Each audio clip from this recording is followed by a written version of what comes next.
My hope is that we're going to come out of this realizing that we as a society are going to survive only by coordination among citizens. And we cannot let some external entity or a government or a large company help us. And we're going to achieve that coordination through a bottom-up movement, which I call a newfangled AI, which is distributed, decentralized, honest, impartial, and benevolent. Until COVID-19 is behind us, not much else matters. Who's getting us going again? What will it look like when we do? How can this change the world for better? We're talking to the people innovating for the next phase of this crisis and beyond. The people who are trying to understand what the future will look like and innovating to make it a safer and prosperous world for all of us. This is COVID-19 and Crisis Innovation, a Better Innovation series. Hey, Better Innovation, it's Jeff.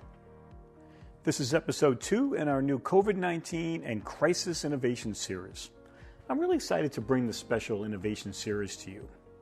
In our 50-plus interviews over our 3 Better Innovation seasons, we've covered a lot of ground, but we haven't really explored all of the nuances of what does it mean to innovate during a crisis.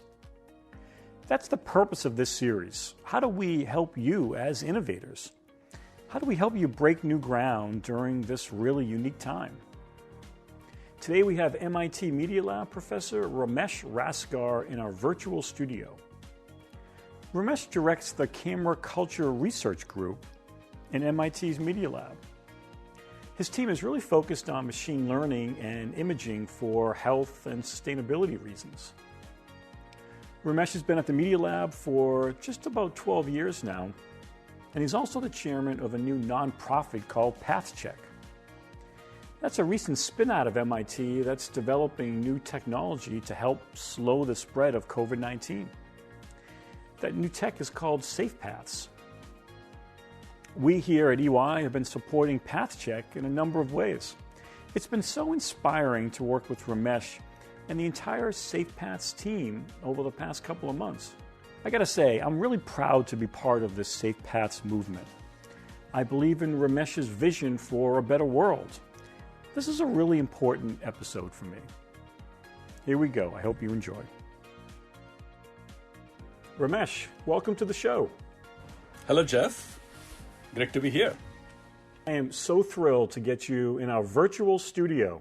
This is the second installment in our Crisis Innovation series, Ramesh. This one's been really important to me, so thank you again for coming into our studio. Certainly, great to be here.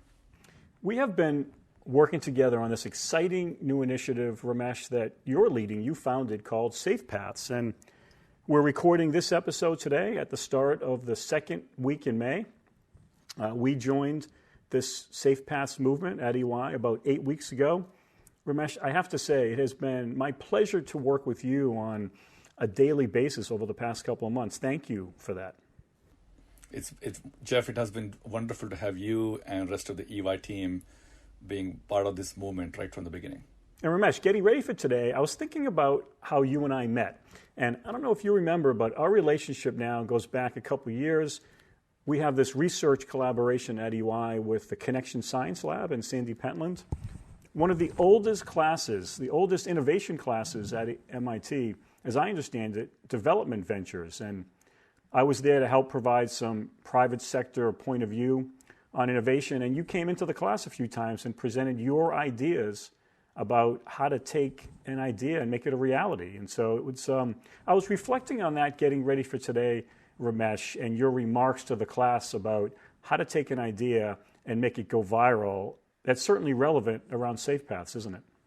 Yeah, definitely. I think there are certain ideas that become so important for the day, but we have to have that short-term energy, but also the long-term vision of where this could go, because passion alone and getting the community excited is just the beginning, but we have to kind of manage the short-term and the long-term strategies.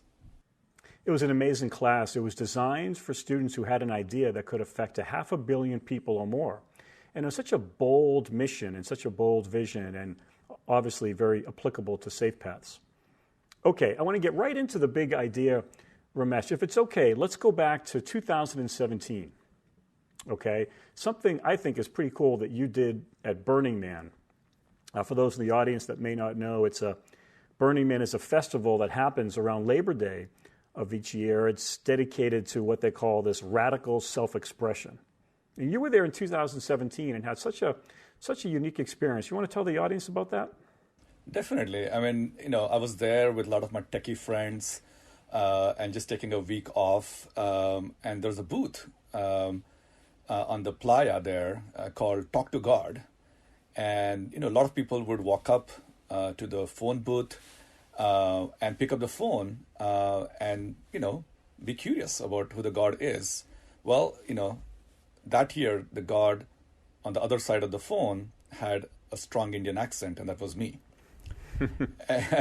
And so, for several days, I sat on the other side of the phone line, talking to people. In the beginning, they would just be very, very, it would be disbelief and they would make jokes. But after a couple of minutes, they would start pouring their hearts out, all their frustrations, all the challenges they're facing. And it was kind of a bizarre feeling for them to trust me with all their secrets and all their challenges. And what I realized is that all these people, whether they believe in God or not, just want somebody else to know in a private, in a confidential way, all their challenges. And then they have this is a very kind of a secret desire that maybe this entity can, in fact, after listening to everybody's challenges, can intervene and make the world a better place, and especially make their own life better somehow. And this experience really changed me. I said, why don't we really have, whether you are religious or not, without becoming, very specific about it, if you just kind of broaden that concept and say that if people believe in an honest, impartial broker, then indeed we can make the world a better place. And if there's somebody who's omnipresent and omnipotent, then in fact we can solve some of the biggest problems in the world. So when I came back to MIT after the Burning Man, I said that's exactly what we need. We need a newfangled AI that's all-knowing and all-seeing. At the same time, it's impartial, it's honest, and it's benevolent. And if we can do that, then we can solve climate, we can solve transportation, we can solve health. Maybe we can even solve democracy. What a cool experience. And so that's an amazing bucket list item for you, I'm sure, to play God at Burning Man. I've heard you tell the story a couple times, Ramesh, including your TEDx talk at TEDx Beacon Street late in 2019. I didn't realize that you did it over a couple days. I thought maybe it was an hour-long gimmick or so, but that's a long time. You must have heard quite a few people's stories. Yeah, in fact, I would go to some other camp at Burning Man and they say, I went to this phone booth, have you been there? And the guy on the other side has an Indian accent, but he really has something to say. So it was funny to kind of see myself being talked about in third person. And when I started my research at MIT on privacy preserving machine learning, when I meet some of those colleagues who are also with me at Burning Man, they say, Ramesh, did you start this project because of that Burning Man experience? And I said, yes, absolutely. You need that inspiration. And I remember you told the students that in that class that you need to find the inspiration for your idea. And at the end of your talk, and we'll put a link of your talk in the show notes, that you said something to the effect of, to move forward, we need you just mentioned it here today, we need a trusted, impartial, and honest broker as an all-seeing view of what's going on. That's what I took away, Ramesh, from your talk, that we can casually give away GPS location data, we can give away some of our personal data, but what if we gave away our personal health data to create a system for the common good? So make the link from your notion of this trusted, impartial, and honest broker to what's unique about healthcare data. I'm glad you mentioned GPS and health data in the same sentence. Like, we think GPS is a low-stakes information. We give it away to Google and Waze, and because we give away our GPS location, they can provide fantastic services like saying where the traffic is. Now imagine if all of us, for a moment, started giving away all our health data. Right. Who has diabetes, which treatments are working, which your genotype, your phenotype, your behavioral, your social, your environmental information, then we would have this all-seeing, all-knowing view of how to solve diabetes. But we simply don't do that because all our information is siloed, often because we believe in personal freedom and personal privacy and consent. But there are also other issues. There's regulation like HIPAA. There are trade secrets. Why would insurance company and pharmaceuticals and hospitals kind of just give away everything about what they know? But if they did, we could solve nearly every health problem overnight. And isn't that the interesting part of that? I find that something you said, Ramesh, I think is really important. We casually give that data away today. I'm sure when I downloaded one of those location apps to help us find our way through traffic, I'm sure I consented to give it away. I assume that I did. I don't remember what that looked like, but it is very casual. And I don't know how affirmative an act that was, but it's providing some utility. Ramesh, you recognized in your talk that we have a choice as a society. Do we want privacy or utility? Can you talk about that dichotomy between privacy and utility? Can we achieve a privacy-creating system that achieves both privacy and utility? Jeff, in fact, it's a false dichotomy between privacy and utility, and our goal is to achieve both at the same time. The same way we feel comfortable using our credit card number on the internet because of thanks to new encryption protocols and so on, we need to take that same idea and apply it to every other field. So a lot of my research at MIT is really about creating this privacy and utility at the same time. I want to learn about, I think our audience would be really interested about something that's called split learning. And it's this method that, as I understand, Ramesh, emanates from your camera culture team at the MIT Media Lab. Can you explain what split learning is for our audience? Yes, so split learning is a kind of an emerging technology where we can create an orchestration and create a global AI using local data. That means you don't have to share the raw data to create global AI. As you know, AI is very hungry when it comes to data, but if data is locked away because of all the challenges we discussed earlier, we simply won't be able to kind of sustain these awesome opportunities with AI. So a privacy-preserving machine learning technique, privacy-preserving decentralized AI is what we're really talking about. So there are two techniques that have emerged in this space.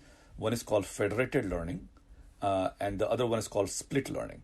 And both of them are just fantastic methods. Federated learning is a type of a collective intelligence that's already available in your phones today. And split learning is something that we have been developing at MIT, which is how can every phone and every edge device send us a piece of information that reveals the wisdom without revealing the raw data. And Ramesh, I want to go back to this. That's really helpful. Thank you. I want to go back to this dichotomy between privacy and utility. In your talk, you had a visual for the audience to see, and as this is our audio podcast, let me just try to paint it in the mind's eye. You showed a graph. The y-axis measured utility, and the x-axis of the graph measured privacy. And there were a few plots on the graph. For example, you have location data for traffic was on the upper left, meaning it was high utility and perhaps low on privacy. And historically, health data necessitates, of course, that it's high on privacy, but the utility data has been quite low because we haven't quite figured out a way in a privacy-preserving way to get a high utility from health data. Did I get that right? Absolutely. I think you typically would see a point on the top left on this axis where you have high utility but low privacy. And these are examples of maps and many of the services we see from big tech companies. And at the bottom right, you would have health, which is, has to remain extremely private. But, broadly speaking, population health data has very low utility right now. And we want to be in the top right where we have great privacy and great utility. And perhaps it's not about this trade-off, right? Perhaps it doesn't have to be a trade-off between privacy and utility. Yeah, the trade-off, as I said, is a false trade-off. It's a false choice. And using new computational methods, new methods emerging in machine learning, new encryption ideas, new ideas in differential privacy. There are some fantastic mathematical methods that others have invented and we are working on. The combination of them can really allow us to push us to the top right of privacy and utility at the same time. And you mentioned, Ramesh, the objective, the aim coming from Burning Man into this discussion is that you're trying to achieve this honest, trusted broker, right? Is that a central institution of some kind, or is it a decentralized, trusted system? Jeff, I'm glad you mentioned that, because our goal is not to create a single centralized, honest broker. It has to be decentralized. In fact, it should be so decentralized even if some of those individual brokers are hacked or become malicious, the whole system is still functional. And internet is a great analogy. The reason why internet is resilient is because it's a highly decentralized solution. So we love decentralized ledger, such as ideas like blockchain, and now it's time to talk about decentralized AI. As a way to achieve a collective intelligence. I love that phrase. I've heard you use it. You've used it in that November TED Talk. But also it's this notion of collectively we're better as a society. It could be us individually, but the best of computers and advanced technologies like AI and the insights from us as humans together, this collective intelligence. And these ideas have been around, Jeff. I mean, crowdsourcing has been around. Right. Kind of wisdom of the crowd has been around. But all of them have been very explicit interactions of the individuals with the system. And now we have an opportunity to make this possible completely passive. So the individuals can go around, their lives and, their education, their transportation, their impact on climate, their impact on health, and this very intelligent bots that are representing them behind the scenes can effectively provide all the services. So the vision is, how can we create a grid? We know about an energy grid where things are happening completely automatically. And we want to create a similar grid where elements are talking to each other all the time. And, Jeff, you have your own bot. I have my own Ramesh bot. It represents me in a privacy-preserving way. And it plays along all those axes that we care about: privacy, utility, incentive, and so on. And you phrased it in the talk, and I've heard you explain it since then, Ramesh. You're phrasing it today because we're going to talk about some of the problems that you're applying this to today. You phrased it in terms of healthcare data, but this is bigger than healthcare data, isn't it? This is transformational.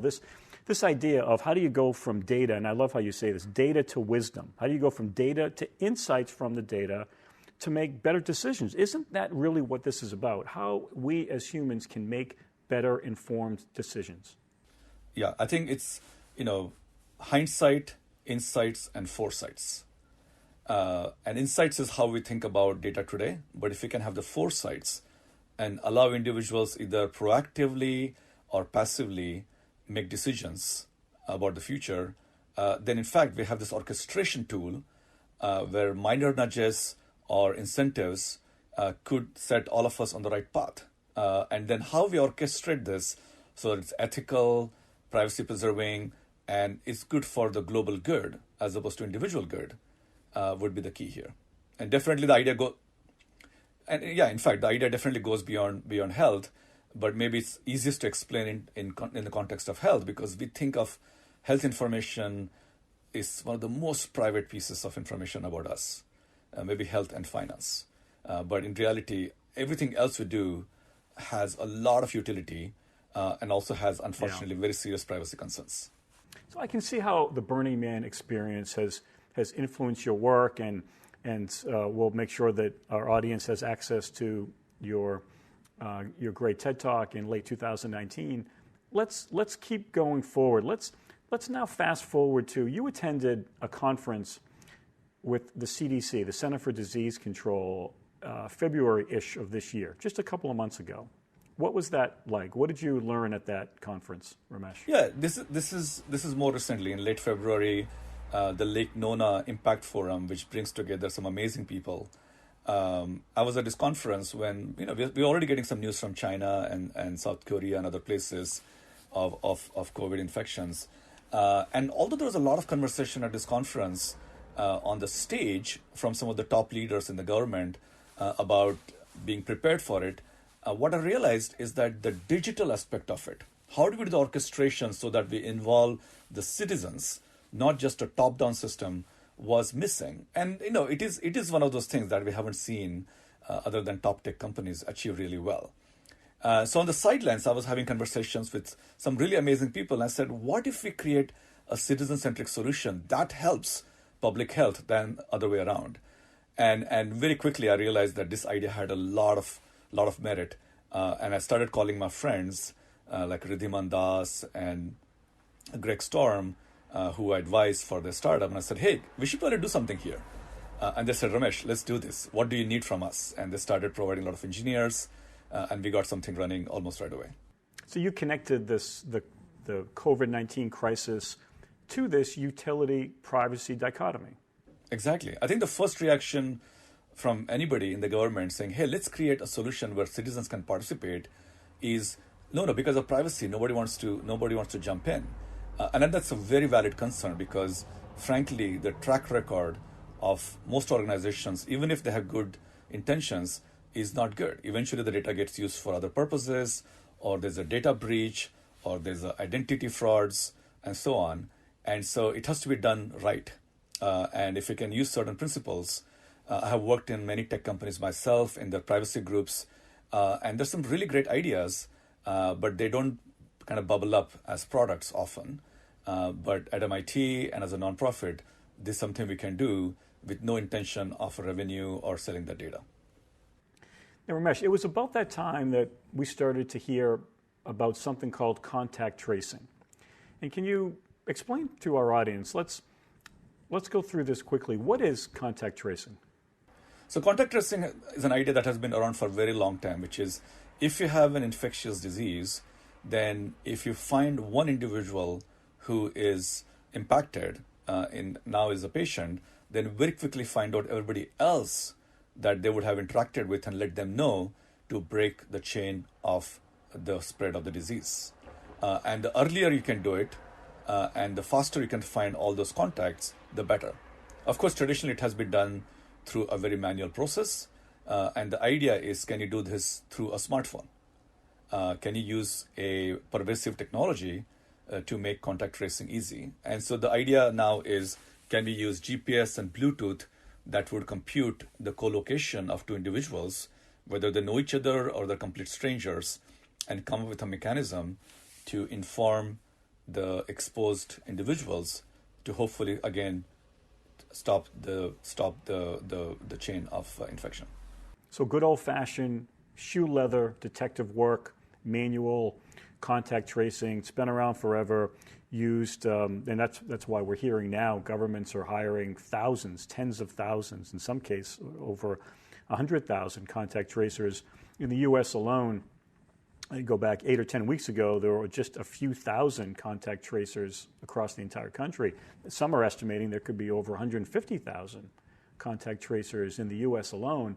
But what's so interesting now, Ramesh, is that the ideal and optimal path forward is a combination of good old-fashioned labor, intensive human labor efforts enabled by technology. Absolutely. I think there is no doubt that we need the manual contact tracers because they are the human in the loop who is going to talk with empathy to somebody who's infected. So we absolutely need that. And in fact, we need to have a national preparedness plan where 100,000 people are trained at any given instant, and almost like a national guard can be called to service to act as manual human tracers. But the challenge is even they cannot capture a majority of the cases, and so we have to kind of amplify and simplify their work using technology. So our belief is that contact tracing cannot be purely digital. It should be a combination of a digital and a manual process. It has been used in some corners of the world already. Has it been effective? It's always very effective. There's some great examples and case studies from Korea, where Korea deployed many manual contact tracers right in the beginning, even before they had enough testing in place, and they were able to, it's one of the success stories in the world. So kind of training and deploying the manual contact tracers and very quickly giving them the digital tools is the right way to go. I would actually go one step beyond that, and I would say that is more important than having widespread testing. And in some locations in the world, Ramesh, where it has been effective, it hasn't been in the most privacy-preserving way, has it? Yes. So, Jeff, I'm glad you brought that point, because some of these ideas are straightforward. They have been around for a very long time. But if you again create a top-down system where you give this manual contact tracers and the law enforcement a lot of visibility on who's meeting who, then it starts invading in the personal freedom. And there have been some draconian measures where police would go to the exposed person's house and pick them up and forcibly remove them from their house, or they would kind of literally weld their houses shut, and so on. And if overzealous law enforcement, who, despite their good intention, start targeting certain kind of group of the population, then what ends up happening is not only these coercive measures are not only these coercive measures are detrimental to democratic values, but most folks figure out how to get around them. They'll stop using their phones, they'll stop reporting to public health, and especially if they're a persecuted minority, they really don't want to deal with the law enforcement and overzealous officials. So they'll completely cut themselves off, which means that this disease can continue in those pockets undetected for a very long time and impact the society. So we have to be honest, open, right, and create privacy-preserving solutions that don't interfere with the democratic values. So that brings us to safe paths and safe places. Talk about the technology, Ramesh. Let's do a quick run-through of what safe paths and safe places is. So the fundamental idea behind safe paths and safe places is very simple. Let's create end-to-end public health solutions that preserve privacy. And by privacy, we mean everything we mentioned earlier, which is consent, risk, regulations, trade secrets, national intelligence, and all those things. So how can we achieve this goal while maintaining those types of privacies? And that's really important to you. Data privacy is a foundational element of the Safe Paths movement, which we'll talk more about. Is that right? Absolutely. I think it's a foundational principle. The two main principles for safe paths and safe places, one is privacy and the second is interoperability. And for safe paths, the first feature is contact tracing, which is how do we help the public health very quickly figure out who else to contact to slow the spread. But there are other things where also we need privacy-preserving solution, such as providing ability for a manual contact tracer to talk on the phone with an exposed person without knowing anything about the exposed person, or providing them solutions to maintain quarantine, or giving them sick leave certificates, or providing them food and medicine without knowing anything about these individuals, not their name, not their phone number, not their email address or anything like that. So SafePass is creating this end-to-end solutions where things that seemingly require large spreadsheets and very personal, invasive information, we can orchestrate all those things without ever knowing who the person is. And if we can create this intermediation, then we think even the people who are worried about participating in such a system would actually join in. Imagine if a company sold you a browser and said, trust us, you can enter the credit card number and everything will go fine. Some small fraction of people might start using that browser. But imagine, later on, another browser comes in and says, we're going to create this HTTPS and SSL protocol so that computationally we can guarantee that even the browser doesn't know what your credit card number is. It unleashes a whole economic a chain where people who were previously reluctant to use a credit card now are more than willing to participate in that system. And we think SafePaths is going to be similar, which is by guaranteeing privacy, people who would have kind of ignored what's going on are going to be willingly participants. They will go out of their way to participate because there's just so much utility if you participate. And at the same time, using the credit card example, again, you have complete privacy. It's a great way to put it, Ramesh. It's as much about trust and confidence in the system as it is about the bits and bytes of technology, isn't it? It's a very human problem. It's about the behavioral science. How do we make people feel comfortable, not just through brands, not just through regulation, and not just through a promise, but how do we do that so that it's computationally guaranteed, so that some of the biggest and most critical and most private operations happen in this platform, so there's a trickle-down effect where everybody else also can start trusting the system. So to change that behavior, it's not going to happen overnight. But I think if you start with this message, there will be a trickle-down effect over time. When they see, a prime minister of a country, or the nuclear scientist using a system like this, they'll say, okay, if they can trust the system, I can trust the system as well. And that's how you raise it on both elements of the axis we talked about, on high in privacy and high in utility. The greater the confidence that individuals have in the overall system, then you have high privacy and you could also have high utility. And what I also love, Ramesh, about the Safe Paths movement is that the technology is fantastic, but there is a think tank that supports it as well. And we'll put links in the show notes to some white papers that you have published and others on, for example, the different types of technology utilized, this multimodal approach of using GPS location data and also using Bluetooth location data. I'm sure many in our audience are following with the precision of what are the different types of technologies that are implicated here. So we'll point our audience towards those white papers. This, I think, Ramesh, gets to some of the work that our firm has, through this engagement with Safe Paths, the work that we've been involved with to support the implementation and the global rollout of this great Safe Paths technology. As of the recording today, we're at about 87 jurisdictions in the world that have been made aware of this technology. It's an incredible story. It's indeed an incredible story. I mean, when we're sitting in a small conference room at MIT Media Lab, just about 2 months ago, and thinking about how we're going to, get this thing started, I would not have imagined that just about 2 months later, we are working with some of the top leaders from EY, top leaders from tech companies, and we have many mentors from WHO and HHS and Mayo Clinic and so on, just jumping in and saying, yes, this is the way to do it. And Jeff, I'm glad you mentioned earlier about the role of the Safe Paths movement. Really call it a movement because we're not here to sell a product. We have to, of course, create a flagship solution. You can call it a product, but we are really here to create this open source platform where anybody can come in, take the pieces, these Lego pieces, and start building their solutions. So these 50, 60, 70 jurisdictions that we are working in are, in fact, able to take the pieces of the puzzle, and we're able to help them launch their own solutions. Whether they use the Safe Paths as a brand or they create their own white label solutions is completely up to them.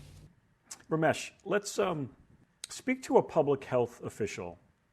For the public health officials that are listening in our Better Innovation audience, Ramesh, how can they leverage Safe Paths? Where do they go?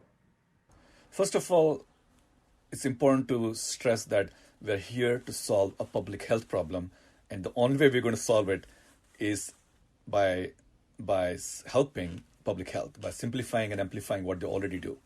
A piece of software is not going to solve the COVID-19 problem. It's going to be solved by public health, and we're here to help them. So if you're a public health officials, I would encourage you to, first of all, think about three main things. Is it privacy preserving? Is it interoperable? And is it open source? Because solutions that adhere to these three simple principles, first of all, will allow the dissemination of these products, these solutions in the society. If it's interoperable, then we have to realize this epidemic, this pandemic, is mainly because people are crossing boundaries, national boundaries or state boundaries. So simply creating a solution for one state is not going to work. So it has to be interoperable. And third is it has to be open source because it's it has to be in the commons. It has to be societal good, and then other entities can build solutions on top of that system. But if you don't rely the base of it on open source, then you would have a vendor lock, and then we'll just know how these things go. So let's take some inspiration from the internet. Let's take the inspiration from other open protocols where the base is built on open source, open protocol, and open governance. And then everything else can be built by big health IT companies, big tech companies, and big firms, because they will do a fantastic job on system integration. But the base has to be open source and interoperable and privacy preserving. And in fact, the CDC weighed in on that issue, providing recommendations to governments around the world, stressing those points exactly. Isn't that right? Open source, interoperable, privacy preserving. Yeah, we are delighted that CDC put out a paper on contact tracing, and the two main documents they are recommending, both of them are from MIT for Safe Paths, as well as a project called MIT Pact from our friends who are building the Bluetooth protocol. And what if the government, Ramesh, just wants to use, for example, the advanced encryption methods, or if they just want to use the user interface, or if they want to have their own name for the app? How flexible are you and the Safe Paths movement to bend to the needs of governments? Yeah, it's an open source movement with an MIT license, which means that anybody can take any piece of the code and do whatever they want with it, whether they want to build another open source project or they want to use it in their commercial products and never tell us about it. It's perfectly fine with us. At the same time, we feel that just like every other big open source movement, whether it's Linux or Hadoop or Apache or World Wide Web Consortium, the value really increases exponentially as more and more partners participate in the open source code base on the open protocols. So our assumption is that even though we are allowing anybody to do, anybody to exploit the work we are doing in any way they want, our expectation is that many partners will formally get engaged. And we're already seeing that many large tech companies, many large firms, including EY, are participating with us to co-create as opposed to take what we have and just disappear to build their own solutions.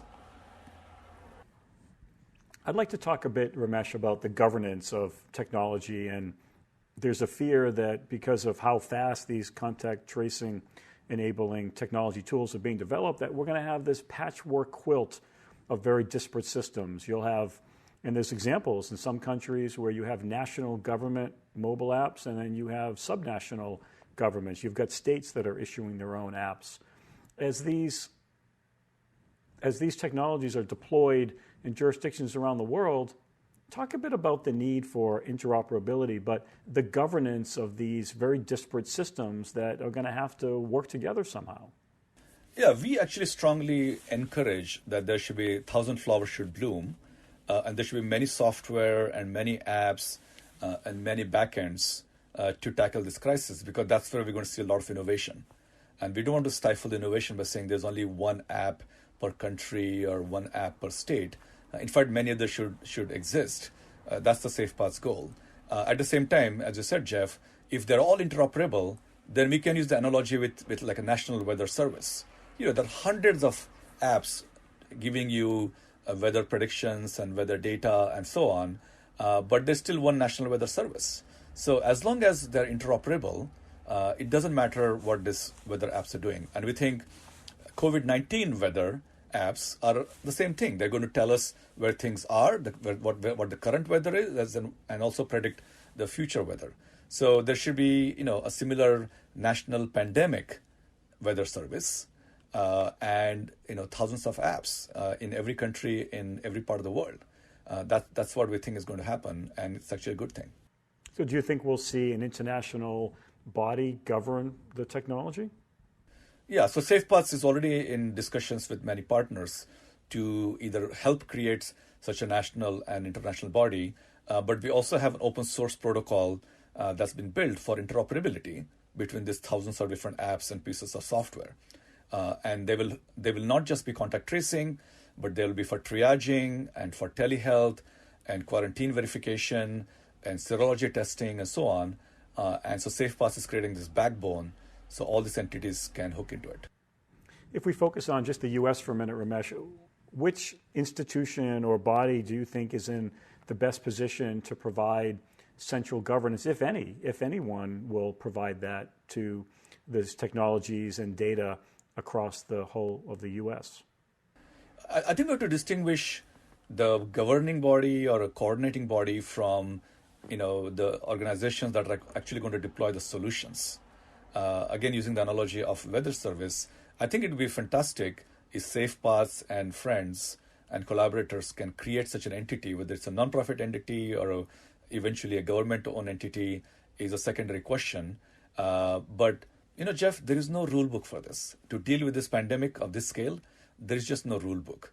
Is that what we're finding? We're finding that it's evolving on a daily basis, Ramesh. You and I talk about these changes that are happening. We have daily important developments that are driving Safe Path strategy. Is this just a public sector issue, or what should the private employers, the private sector, if you're a company with 10,000 employees and you want those employees to come back to the office, or if you are the chancellor of a university listening to the podcast, how does this impact the private sector? I think big employers and private sectors are going to play one of the biggest roles as our focus shifts from a purely public health concern to restarting the economy. I would say restarting to a more glorious economy. And I think the private sector has to play a role of coordination, at the same time realizing that they are not, whatever solutions they deploy are not just for their employees and their workers, but it's going to again trickle down into the houses and communities of their employees and workers. And again, they cannot deploy solutions when it comes to HR issues, badging in, badging out, email, and performance reviews. Of course, there's no privacy for large employers with respect to their employees. And the information can be seen by their managers or CEOs. But when it comes to health, I don't think big employers want to be in that business. So again, they have to deploy solutions that are privacy preserving, although they're using it for their own coordination. And I would imagine union workers and other employees will figure out a way to beat the system if the large employers, again, don't provide a privacy preserving solution. So I think it's a win-win if big employers realize that this is a slightly different game. It's not the same as deploying a solution for email or badging in, badging out, but it's a whole new solution where contact tracing, serology testing, triaging, figuring out who gets a sick leave and not, has to be done in a privacy-preserving manner. And all of this is happening right before our eyes. It's happening at light speed, and you have, as you mentioned, you have interest from trade unions, from large employers, obviously from government, public health officials, but you also have interest from insurance companies. You have commercial lessors who are leasing large commercial properties, and that story has yet to be written. The complexity of the intersection of those institutions is going to be quite challenging, and at least it's my own opinion, Ramesh, that we haven't quite seen how that's going to work out yet, have we? Yeah, I think we're going to see an evolution of the employee benefit plans or employee wellness plans, as well as the insurance players, because they are really the stakeholders if these things don't get resolved very soon. So, of course, many insurance players have contacted us for Safe Paths to see if they can create an interoperable solution with us.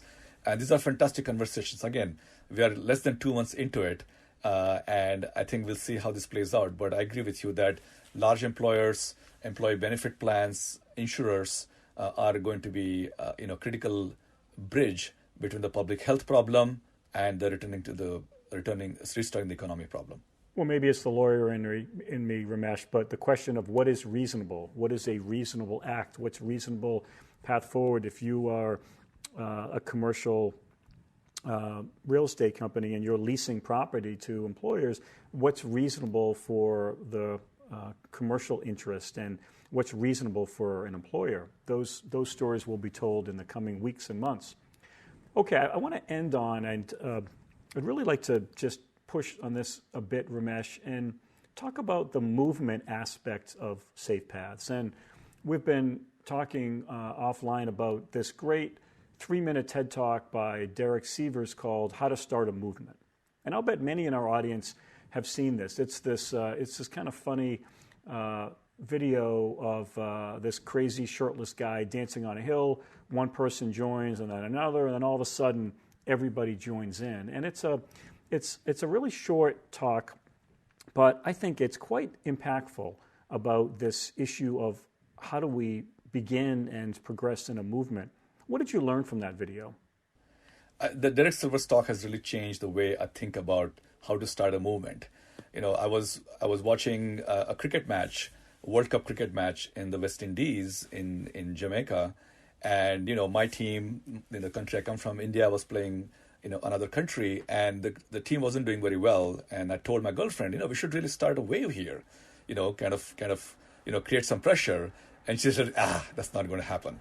Long story short, I found a guy next to me who became this crazy nut, who started waving, and, in less than 3 or 4 minutes, we had a whole wave, going across the stadium. And I looked at my girlfriend and said, you realize I started this wave. And that's great. And this is about 10 years ago. And from that, I have started a few crazy, starting with a few crazy ideas, I have started a few movements. Again, I should not get credit for any of them, because it's the second leader and the third leader and the team that comes after that are the one who really take them forward. Because there are many crazy ideas, but not all of them have gone somewhere. The ones that have gone somewhere, where we have found this, a series of leaders, series of nutcases, as this Derek Silver's video says, who have taken them forward. And Safe Paths, to me, it's just a deja vu, because when I see the chain reaction, a good chain reaction of leadership, and they're owning the process and taking it forward, it's very heartening. And to see, as a society, we can do so much more if we continue to create these very positive movements. I love how Severs refers to it, Ramesh. He calls that the importance of the first follower, and what an underestimated form of leadership that is. How you take this lone nut of a leader and how the leader embraces a first follower as an equal. Is that important to you, too, the first follower? Yes, I think as I'm getting older, when I was younger, it was all about, can I make it? Am I smart enough? Am I the hard worker? And as an immigrant in this country, it was all about me, me, me. If I can prove myself, people in this country will take me seriously. And as I got older, I realized actually my role is not about being the hardest working or the smartest and so on, but figuring out the people who are around me and what talent do they have and what passion do they have, and figuring out a mechanism to, kind of pass on the torch of creativity and passion.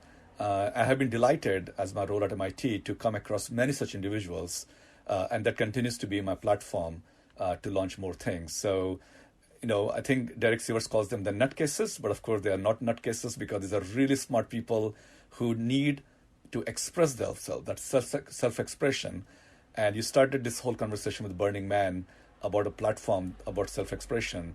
And I think there are a lot of smart people, a lot of passionate people who want to express and do something great for the world. And our role is to figure out how do we empower them. And Ramesh, for movements to really go viral, it must be public. They must showcase the followers, not just the leader. And this was one other aspect of Derek Sivers' talk, is that followers follow other followers. They don't necessarily follow the leader sometimes. I think that's a really powerful idea, isn't it? I think Derek's thoughts are just on the spot.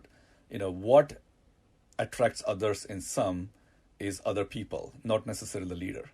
And we have to realize that, and we have to have the humility to understand that.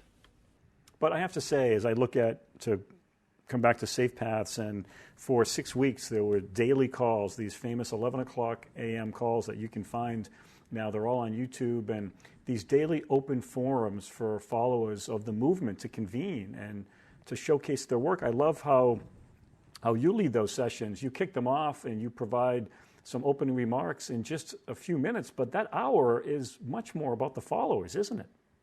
Certainly. And often, we have some great leaders like Russ Wilcox and Greg Nadeau and Adam Berry and many others. I start the 11 o'clock call with, just some opening statements, and then hand it over to Greg, who leads Safe Paths, the Path Check, the nonprofit for Safe Paths. And the meeting goes on.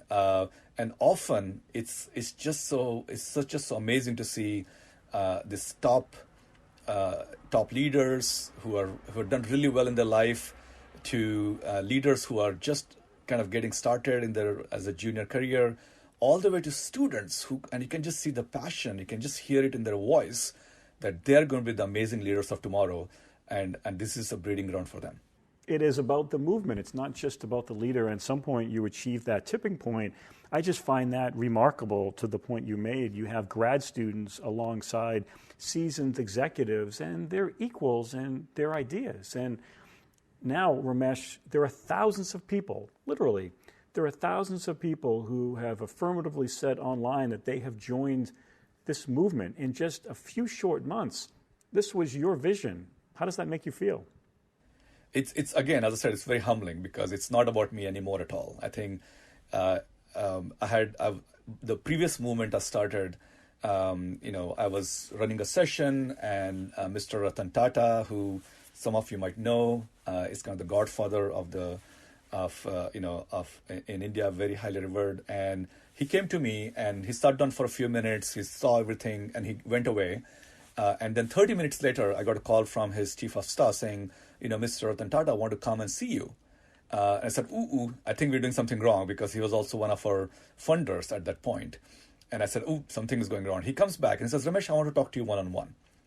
And we, pull up some chairs and start chatting. And a couple of minutes into the conversation, he says, Ramesh, I have built multi-billion-dollar companies, but I have never seen something like this, of people passionate and solving a problem at this scale. What can I do to eliminate you from this process? And initially, I was just stunned, and I thought so insulting for him to say that. And he said, Ramesh, I will believe in this movement only if it can run, even if you're not involved on a daily basis. That's a profound statement, isn't it? And that has really stayed with me, that how can I create something and realize that at every step, how can I remove myself? I can continue to help and continue to provide the vision, continue to provide guidance, but how can I make it sustainable where it doesn't depend on me anymore? It's as hard to know when to step in as it is to understand when to back off and when to let other leaders lead. Ramesh, you have made it to very, very close to the end of our podcast. We have a special way that we conclude our Better Innovation podcast with a lightning round of questions. 3 quick questions, 3 quick answers. What do you say? Are you up for it? You ready to go? Let's go for it. Okay, Ramesh, here we go. First question. What book do you have on your nightstand? Oh, no, Jeff, I never read a book. I can tell you a secret. That's so hard to believe. I do not have time to read books. My secret is I have really great friends who read books, and they give me the summary because, I don't need the anecdotes. I just need the messages, and they give me a very quick summary. So you move very fast. Maybe that's not my strategy. That's my strategy to gain the wisdom without reading the books, which is how split learning works as well. It's not about the raw data. It's about the wisdom. Oh, that's awesome. Maybe I can get my kids. I've got my college-age kids. Maybe I can get my kids to read a book and then tell me. I like that. I'm going to try that out at home. Okay, interesting. All right, that's the first. Number 2, give us one way that you think our lives will be different in this post-pandemic world that we're emerging to.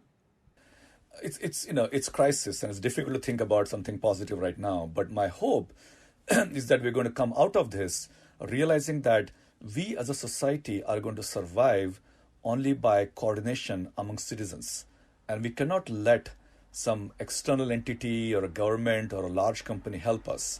And we're going to achieve that coordination through a bottom-up movement, which I call a newfangled AI, which is distributed, decentralized, honest, impartial, and benevolent. And I think we're going to see an emergence of such a coordination among citizens, and we will stop believing in somebody else coming and saving the day for us, and we'll start relying on kind of our own kind of coordination.